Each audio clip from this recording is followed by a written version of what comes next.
বৈষম্যমূলক কোটা সংস্কারের দাবিতে সারা বাংলাদেশে যে ছাত্র আন্দোলন গড়ে উঠেছিল, সেই ছাত্র আন্দোলনের অন্যতম শহীদ আশিকুর রহমানের বাড়িতে আমরা এখন অবস্থান করছি।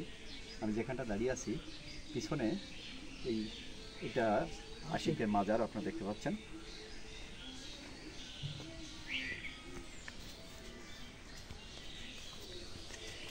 কিছুক্ষণ আগেই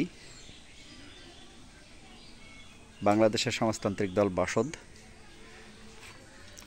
বাংলাদেশের কমিউনিস্ট পার্টি সিপিবির এবং বাংলাদেশ জাসদ এবং উদিসির সভাপতি এইসব নেতৃবৃন্দ আশিকের বাড়িতে এসেছিল। আমরা সেদিন কি ঘটেছিল, কোন প্রেক্ষাপটে আশিকের মতো অসংখ্য যুবকের জীবন চলে গেল, সেই প্রেক্ষিতটা বুঝবার জন্য আমরা একটু কথা বলতে চাই। এই মুহূর্তে ক্যামেরায় আপনারা দেখতে পাচ্ছেন বাংলাদেশ জাসদের সাতক্ষীরা জেলা সাধারণ সম্পাদক। আমরা তার কাছ থেকে একটু প্রতিক্রিয়া নিতে চাই। কথা বলছেন অধ্যাপক ইদ্রিস আলী, বাংলাদেশ জাসদের সাধারণ সম্পাদক, সাতক্ষীরা। আমরা এই যে ছাত্র আন্দোলন বাংলাদেশে এখন এক নতুন প্রেক্ষাপট। ছাত্ররা তাদের বিশ্ববিদ্যালয়ে ভর্তির পরে তারা বিশেষ করে সরকারি চাকরি, এই চাকরিতে তারা বৈষম্য নিরসনের একটি জন্য তারা দাবি তুলতে দিয়ে একেবারে সারা বাংলাদেশের সব বিশ্ববিদ্যালয়, সরকারি বেসরকারি বিশ্ববিদ্যালয়ের ছেলেরা যখন এটা সংগঠিতভাবে প্রতিবাদ করার একটি পরিস্থিতি নেয় এবং তার শেষ পর্বে তারা দেখা যাচ্ছে তারা রাষ্ট্রপতির কাছে একটা খুব সহনীয়, অত্যন্ত গণতান্ত্রিক একটা দাবি তোলে যে মাননীয় রাষ্ট্রপতি, আপনি প্রধানমন্ত্রীকে বলেন যে 24 ঘন্টার ভিতরে জাতীয় সংসদ অধিবেশন ডেকে আমাদের এই কোটা সংস্থা নিয়ে আলোচনা করে যে যৌক্তিক একটা সমাধান করে দিক। এই দাবিটি আজকের আধুনিক বাংলাদেশের অত্যন্ত যৌক্তিক দাবি ছাত্রদের। তার মধ্যে ভুল থাকতে পারে, তাদের মধ্যে কথা ত্রুটি থাকতে পারে।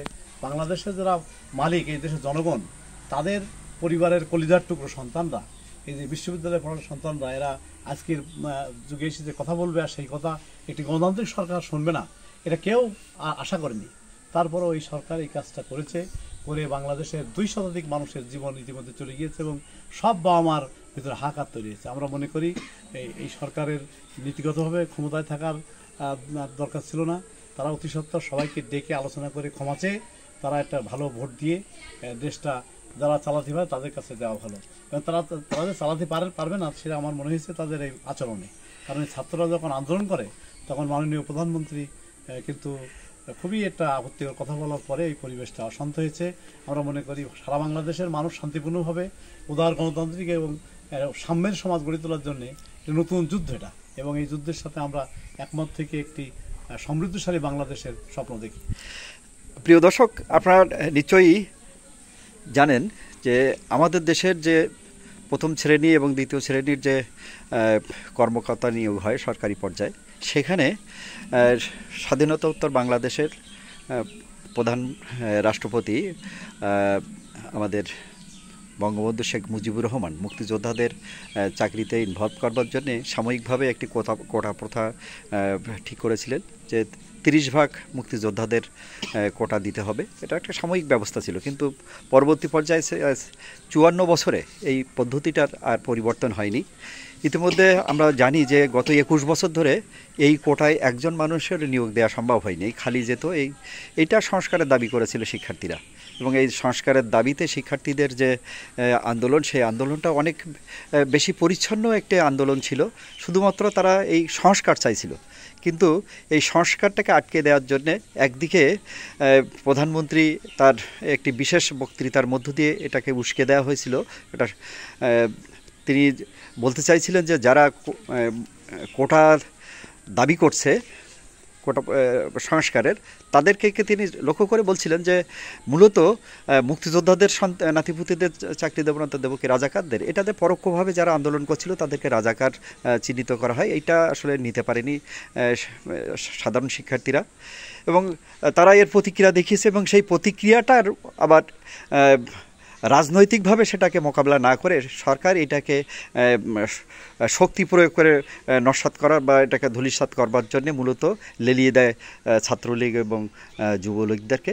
এবং তার ফলেই কিন্তু আমরা দেখেছি যে প্রাণহানি শুরু হয়, একদিনেই 8জন মানুষ নিহত হয় এবং তারপরেই এটা আরও সহিংসতায় রূপ নেয় এবং সেই সহিংসতা মধ্যে আমরা দেখেছি যে সারা দেশে প্রায় সরকারি হিসাবে 200 মানুষ মারা গেছে, কিন্তু ইতিমধ্যে বিভিন্ন গণমাধ্যমে আমরা জানতে পেরেছি যে মৃতের সংখ্যা আসলে অনেক অনেক। সেই মৃত্যুর কাফেলায় সাতক্ষীরাও বাদ যায়নি। সাতক্ষীরার একজন মেধাবী শিক্ষার্থী, আমরা এই মুহূর্তে যেখানে আছি আপনারা স্ক্রিনে আশিকের কবর দেখতে পাচ্ছেন, সে নর্দার্ন ইউনিভার্সিটির ইংরেজি বিভাগের 2য় বর্ষের শিক্ষার্থী ছিল, সে ছিল এই মিছিলে এবং তার মতো একটি পরিচ্ছন্ন শিক্ষার্থী, তার জীবন প্রদীপ নিভে গেল। আমরা বাংলাদেশ জাসদ, সিপিবি এবং বাসদ এবং উদিসির নেতৃবৃন্দ আমরা আশিকের পরিবারের পাশে দাঁড়ানোর জন্য এখানে এসেছি। এই মুহূর্তে আমরা এই ছোট্ট ভিডিওতে প্রতিক্রিয়া দেওয়ার জন্য আমি কথা বলবো বাংলাদেশ উদিসির সাতক্ষীরা জেলা সভাপতি সিদ্দিকুর রহমান। আমি সিদ্দিকুর রহমানকে ছোট করে তার প্রতিক্রিয়া জানানোর জন্য অনুরোধ করছি। ধন্যবাদ। বাসুদের সমন্বয়ক জনাব নিত্যানন্দ সরকার। আসলে সরকারের এই যে দমন নিপীড়ন যে শুরু হয়েছে, এই দমন নিপীড়ন ছাত্রদের প্রতি শুরু করাটা আমার মনে হয় সরকার ঠিক করেনি। কারণ সরকারের উচিত ছিল প্রথমেই ছাত্রদেরকে এর সাথে আলোচনা করে বিষয়টা নিষ্পত্তি করা। কোটা বৈষম্য বিরোধী যে আন্দোলন, এই আন্দোলন এর আগেও হয়েছে 2018 সালে। এরপরে গত এই চলতি জুলাই মাসের প্রথমার্ধ যে শুরু হয়েছে, এটা সরকার সাথে সাথে টেক আপ করতে পারত। কিন্তু এখন যে পরিস্থিতি যেটা দাঁড়িয়েছিল গত সপ্তাহে সহিংসতার রূপ নেয়। এই ছাত্রদের সামনে রেখে এই যে দুর্বৃত্তরা, বিশেষ করে যারা দুর্বৃত্ত বলবো, বিএনপি, জামাত হোক আর যেসব দলের উশৃঙ্খল লোকেরা, দলের এসব উশৃঙ্খল লোকের তাদেরকে উস্কি দিয়েছে বা যাই কিছু করেছে, এতে সরকার আবার তারা নিজেরা জঙ্গি রূপ নিয়ে তাদেরকে অনেক মেধাবী ছাত্রকে হত্যা করেছে। আবার সরকারেরও জানমালের অনেক ক্ষতি হয়েছে, সরকারি আইনশৃঙ্খলা বাহিনীর সদস্যরা নিহত হয়েছে, রাষ্ট্রের অনেক ক্ষতি সাধন হয়েছে, বিটিভি ভবন বা আমাদের মেট্রো রেল সহ অনেক স্থাপনা, গাড়ি ঘোড়া সব মিলে আমরা মনে করি সব কিছু মিলে সরকার আজকে যে রাষ্ট্রীয় শোক দিবস ঘোষণা করেছে, এটাও আমি ধন্যবাদ জানাই সরকারকে।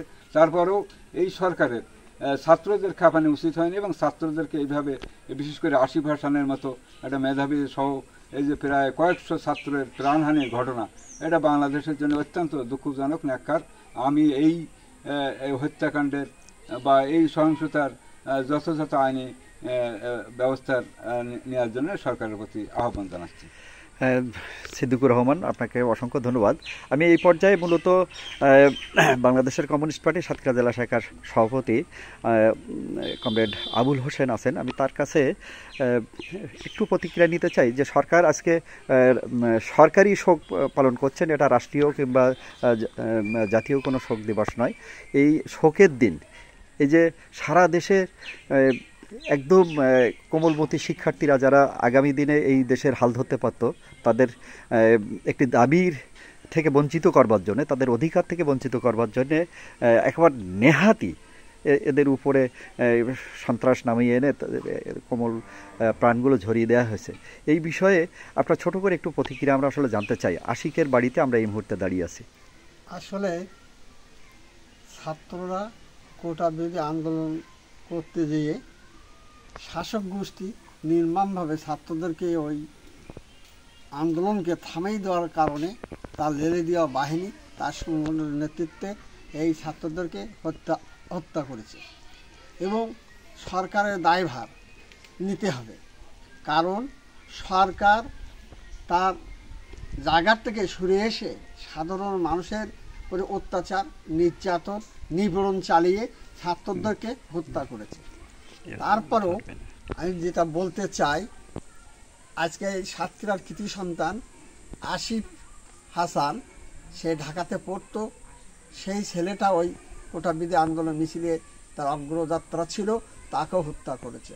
আমাদের সবচেয়ে বড় কষ্ট হচ্ছে এটাই যে ছাত্র তাদের নিজেদের দাবি নিয়ে যখন তারা আন্দোলনে নেমেছে, এই দলের লোকজনেরা বিশেষ করে যুবলীগ ছাত্রলীগরা এই হত্যাকাণ্ডের সাথে এবং পুলিশ প্রশাসন সহ তারা শরীক হয়েছে।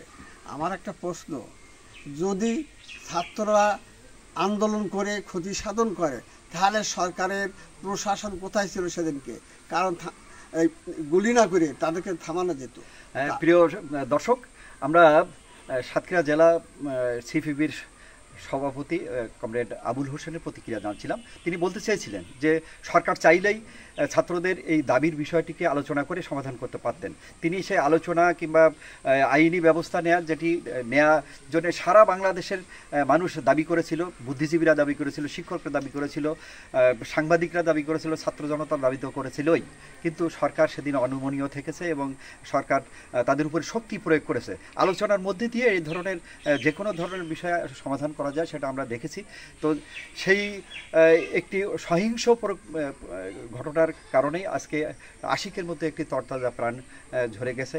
আর কোনো মায়ের কোল খালি হোক, এটা আমরা অবশ্যই প্রত্যাশা করব এবং প্রত্যাশা করব অনতিবিলম্বে সরকার বুঝবেন এবং সারা দেশে যে কারফিউ জারি করে যে ধরনের রাষ্ট্রীয় সন্ত্রাস করছে, এই সন্ত্রাসের জায়গা থেকে সরকার বেরিয়ে আসবেন, এই প্রত্যাশায় রাখছি। সবাইকে অসংখ্য ধন্যবাদ।